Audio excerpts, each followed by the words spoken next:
मी काय म्हणते, शाळेत असताना प्रयोगशाळेमध्ये जेव्हा लिटमस पेपरचा रंग बदलायचा ना, तेव्हा आपल्याला वेगळाच आनंद व्हायचा ना, कारण तो प्रयोग यशस्वी झाल्याचा असायचा. मोठे होतो, बाहेर पडतो, मग तो प्रयोग वापरायचा कुठे, वापरायचा कसा, काहीच कळत नाही.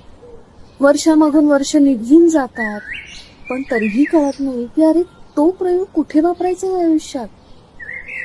मग नंतर लक्षात येतं की अरे आयुष्य हीच एक प्रयोगशाळा आहे आणि त्यातला लिटमस पेपर म्हणजे आपण आहोत. म्हणजे बघा ना, सुखदुःखाचे आनंदाचे क्षण आले की या लिटमस पेपरवरचा रंग बदलतो. आत्ताच्या या धकाधकीच्या जीवनामध्ये आपल्या आयुष्यामध्ये खरंच कोणत्या गोष्टीचा आनंद आणि कोणत्या गोष्टीचं दुःख करावं हेच आपल्याला कळत. आणि तुला काय म्हणतात माहितीये का, की ना रोजचा व्यवसाय तुम्हाला कदाचित पैसे मिळवून देते, पण एखादी कला तुम्हाला जगायचं कसं हे शिकवून जाईल. माहिती